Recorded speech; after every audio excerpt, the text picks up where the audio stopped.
Hello everyone, welcome to Education at Your Doorstep. This is Charul and we are going to start the 12th lecture of climate change. And in this lecture, we are going to talk about the greenhouse effect. But before that, please subscribe to my channel and do hit the like button. So guys, हमें पता है कि हम लोग अर्थ को 3 different zones में divide करते हैं, tropical zone, temperate zone and the frigid zone. So guys, जो ट्रॉपिकल जोन होता है वहाँ पर सोलर रेडिएशंस डायरेक्टली फॉल करती हैं, जिसकी वजह से टेम्परेचर बहुत ज़्यादा हो जाता है और ओपन वाटर बॉडीज होने के कारण इवेपोरेशन रेट इंक्रीज होता है, जिसकी वजह से क्लाउड फॉर्मेशन और प्रेसिपिटेशन बहुत ही ज़्यादा अच्छे से हो जाती है। तो गाइस, किसी भी वेजिटेशन को ग्रो करने के लिए क्या चाहिए? Solar radiations, temperature and the precipitation, जो कि तीनों चीज़ें ट्रॉपिकल जोन में प्रेजेंट होती हैं, जिसकी वजह से क्या होता है, tropical zone is very rich in biodiversity. लेकिन guys, with increase in latitude जो सोलर रेडिएशंस होती हैं वो बेसिकली डिफ्यूज़ होना शुरू हो जाती हैं, जिसकी वजह से होता क्या है कि जैसे जैसे हम लोग इक्वेटर से पोल्स की तरफ जाना शुरू करते हैं तो सोलर रेडिएशंस कम हो जाती हैं, जिसकी वजह से near to the poles temperature बहुत ही ज़्यादा कम हो जाता है। एंड टेम्परेचर बहुत ज़्यादा कम होने के कारण क्या होगा, precipitation in the form of snowfall होने वाली है। तो गाइस, होता क्या है कि जो पोल्स होते हैं ना तो वहाँ पर टेम्परेचर प्रेजेंट है, प्रेसिपिटेशन भी in the form of snowfall हो रही है और सोलर रेडिएशंस भी नहीं पहुँच पा रही। तो गाइस, आखिर वहाँ पर वेजिटेशन ग्रो कैसे करेगी? तो गाइस, होता क्या है कि वहाँ पर हम लोग ग्लास हाउसेस बना देते हैं, क्योंकि गाइस ऑल्दो वहाँ पर मॉइस्चर नहीं है, लेकिन फिर भी जो वहाँ पर जाकर लिमिटिंग फैक्टर बनता है that is the solar radiations.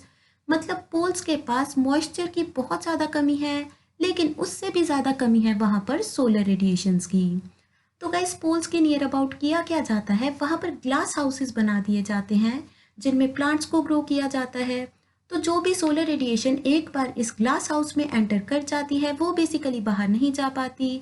And धीरे धीरे क्या होता है कि अगर वो सोलर रेडिएशन हमारे ग्लास हाउस में प्रेजेंट है तो धीरे धीरे ग्लास हाउस का टेम्परेचर इंक्रीज हो जाता है, जिसकी वजह से क्या होगा कि मॉइस्चर तो फिर भी वहाँ पर प्रेजेंट था, तो वहाँ पर अभी सोलर रेडिएशंस हो गई, ऑप्टिमम टेम्परेचर बन गया और उसके कारण क्या हुआ, वेजिटेशन अच्छे से ग्रो करना शुरू हो गई। सो गाइस, यहाँ पर हमने क्या किया, एक ग्लास हाउस बनाया, उसमें हमने एक ग्रीन कलर्ड प्लांट को ग्रो करवाया, जिसकी वजह से इस इफेक्ट को क्या बोला जाता है, ग्रीन हाउस इफेक्ट।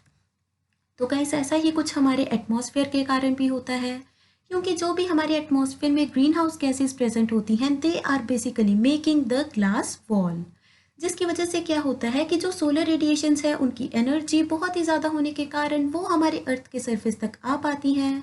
लेकिन गाइस, होता क्या है, ड्यूरिंग द डे जो भी सोलर रेडिएशंस हमारे अर्थ के सरफेस तक आती हैं वो बेसिकली हमारे अर्थ के सरफेस में जाकर एब्जॉर्ब हो जाती हैं। एंड रात में जब सन ओवरहेड नहीं होता तो अर्थ का सरफेस इन रेडिएशंस को एमिट करना शुरू करता है, जिन्हें बेसिकली टेरेस्ट्रियल रेडिएशंस का नाम दे दिया जाता है। लेकिन गाइस, होता क्या है, अगर किसी भी चीज़ को एब्जॉर्ब करके रिलीज़ किया जाए तो वहाँ पर कुछ ना कुछ एनर्जी लॉस ज़रूर हो जाता है, जिसकी वजह से जितनी एनर्जी सोलर रेडिएशंस की थी उतनी एनर्जी टेरेस्ट्रियल रेडिएशंस की नहीं होती, जिसकी वजह से क्या होता है कि सोलर रेडिएशंस इस ग्लास वॉल से अंदर आ पाती हैं, लेकिन जो टेरेस्ट्रियल रेडिएशंस हैं वो बेसिकली इन ग्रीन हाउस गैसेस को पास करते हुए हमारे एटमॉस्फेयर से बाहर नहीं जा पाती, जिसकी वजह से जो टेरेस्ट्रियल रेडिएशंस हैं वो हमारे अर्थ के एटमॉस्फेयर में कैप्चर हो जाती हैं और रात का टेम्परेचर उतना कम नहीं हो पाता जितना उसे एक्चुअल में होना चाहिए। लेकिन गाइस, होता क्या है, अगर ग्रीन हाउस गैसेस की क्वांटिटी बहुत ज़्यादा इंक्रीज हो जाती है हमारे एटमॉस्फेयर में तो इसकी वजह से क्या होता है, बहुत ज़्यादा टेरेस्ट्रियल रेडिएशंस कैप्चर होती हैं, जिसकी वजह से हमारी अर्थ का एवरेज टेम्परेचर इंक्रीज होना स्टार्ट हो जाता है एंड इसे हम लोग क्या बोलते हैं, क्लाइमेट चेंज। तो गाइस, अभी एक प्रैक्टिकल एग्जांपल लेते हैं। मान लीजिए आपने अपनी कार को धूप में पार्क कर दिया एंड आप कुछ टाइम बाद अपनी कार में एंटर करते हैं तो आपको फील होगा कि कार के अंदर का टेम्परेचर बहुत ही ज़्यादा है as compare to the surrounding temperature. तो गाइस, आखिर ऐसा क्यों हुआ? क्योंकि जो सोलर रेडिएशंस थी वो बेसिकली कार की जो ग्लास विंडोज़ थी उनके थ्रू हमारी कार के अंदर आ गई हैं। लेकिन गाइस, अभी क्या हुआ कि हमारी कार ने उन सारी की सारी रेडिएशंस को एब्जॉर्ब किया एंड उसके बाद क्या हुआ, जैसे ही हमारी कार ने इन रेडिएशंस को एमिट करना शुरू किया तो उनकी एनर्जी बहुत ही ज़्यादा कम हो गई, जिसकी वजह से जो ग्लास विंडोज़ थी उन्होंने इन रेडिएशंस को बाहर नहीं जाने दिया, जिसकी वजह से वो हमारी कार में ही कैप्चर हो जाती हैं, जिसकी वजह से गाइस क्या होता है कि जो हमारे कार के अंदर का टेम्परेचर होता है वो बाहर के टेम्परेचर से बहुत ज़्यादा हो जाता है। सो गाइस हमने 3 चीज़ें देखी ग्रीन हाउस इफेक्ट में। एक तो हमने देखा growth of the vegetation near to the poles. दूसरी चीज़ हमने देखी कि हमारे अर्थ के एटमॉस्फेयर में ग्रीन हाउस इफेक्ट कैसा होता है। तीसरी चीज़ हमने कार वाली एग्जाम्पल देखी। तो गाइस अभी देखते हैं कि जो ग्रीन हाउस इफेक्ट है इसके पॉजिटिव इम्पैक्ट क्या होते हैं और नेगेटिव इम्पैक्ट क्या होते हैं। सो गाइस अगर आप किसी से भी नॉर्मली बात करेंगे तो वो आपको हमेशा ये बोलेंगे कि ग्रीन हाउस इफेक्ट के कारण हमेशा नुकसान ही होता है, लेकिन गाइस ऐसा बिल्कुल भी नहीं होता, क्योंकि गाइस हर चीज़ के कुछ ना कुछ पॉजिटिव पॉइंट्स होते हैं, कुछ ना कुछ नेगेटिव पॉइंट्स होते हैं। लेकिन guys you will be very amazed to know कि जो ग्रीन हाउस इफेक्ट होता है जिसे बेसिकली हम लोग इतना बुरा भला कहते हैं, उसके पॉजिटिव इफेक्ट्स बहुत ही ज़्यादा हैं as compare to the negative effects. So guys अभी बात करते हैं कि पॉजिटिव इफेक्ट्स क्या हैं। तो गाइस हमें पता है कि earth is the only planet जहाँ पर लाइफ एग्जिस्ट करती है। वो बेसिकली इसलिए है क्योंकि हमारी अर्थ के पास एक बहुत ही अच्छा सा एटमॉस्फेयर है, जिसकी वजह से एक बहुत ही फेवरेबल टेम्परेचर हमें अर्थ के सरफेस पर मिल जाता है। उसके बाद गाइस अगर हम लोग बात करें कि रात और दिन के टेम्परेचर में ज़्यादा डिफरेंस नहीं होता, ये भी बेसिकली ग्रीन हाउस इफेक्ट के कारण होता है, जिसे बेसिकली डायurnal टेम्परेचर बोला जाता है। उसके बाद गाइस अगर हम लोग बात करें स्किनोथर्मल स्पीशीज़ की, जो कि बेसिकली ज़्यादा टेम्परेचर फ्लक्चुएशन को सहन नहीं कर पाती, वो भी हमारे अर्थ के सरफेस पर सिर्फ इसीलिए सर्वाइव कर पाती हैं क्योंकि हमारी अर्थ के एटमॉस्फेयर में क्या प्रेजेंट है, ग्रीन हाउस गैसेज, जिनके कारण ग्रीन हाउस इफेक्ट हो रहा है। उसके बाद guys one of the most important positive effect of the green house effect is basically carbon fertilisation.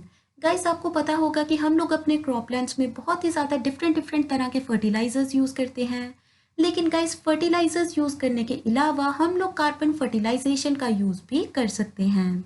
उसके बाद गाइस आपको नेगेटिव इम्पैक्ट के बारे में तो पता ही है, ग्लोबल वार्मिंग। मतलब अगर हमारे एटमॉस्फेयर में ग्रीन हाउस गैसेस की क्वांटिटी बहुत ज़्यादा इंक्रीज हो जाएगी, उसकी वजह से क्या होगा, हमारी अर्थ का एवरेज टेम्परेचर इंक्रीज होना शुरू हो जाएगा, जिसे बेसिकली हम लोग इनिशियल स्टेज में क्या बोलेंगे, ग्लोबल वार्मिंग। लेकिन जब average temperature of the earth पूरी तरह से चेंज हो जाएगा, जैसे कि अभी वो 21st सेंचुरी के एंड तक इंक्रीज होने वाला है बाय 2 डिग्री सेंटीग्रेड, देन इसे बेसिकली हम लोग क्लाइमेट चेंज का नाम दे देते हैं। सो गाइस अभी बात करते हैं कि हमारी अर्थ पर इतना फेवरेबल टेम्परेचर क्यों है कि हम लोग आसानी से यहाँ पर सर्वाइव कर पा रहे हैं।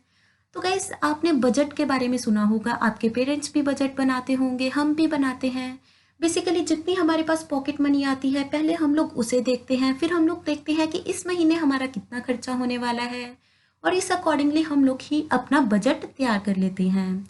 लेकिन गाइस अभी यहाँ पर क्या होता है कि जो हमारे एटमॉस्फेयर में ग्रीन हाउस गैसेस प्रेजेंट होती हैं, they are basically responsible for maintaining the heat budget.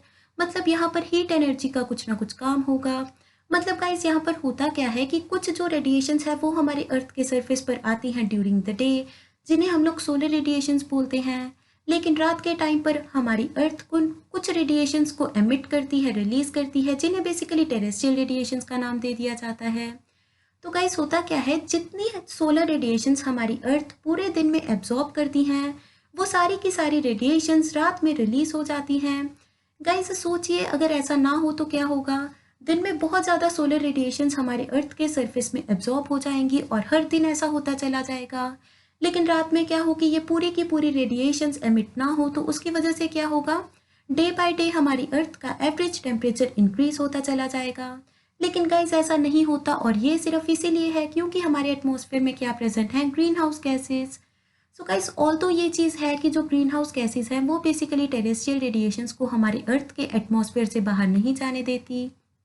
लेकिन गाइस फिर भी क्या होता है कि जब दिन में सोलर रेडिएशंस हमारी अर्थ की तरफ आती हैं, तो उस टाइम कुछ सोलर रेडिएशंस हमारे एटमॉस्फेयर से रिफ्लेक्ट बैक हो जाती हैं, कुछ क्लाउड्स में एब्जॉर्ब हो जाती हैं, कुछ हमारे एटमॉस्फेयर में एब्जॉर्ब हो जाती हैं, कुछ ग्लेशियर्स से टकरा कर रिफ्लेक्ट बैक हो जाती हैं, और कुछ रेडिएशंस हमारी अर्थ के सरफेस में एब्जॉर्ब हो जाती हैं।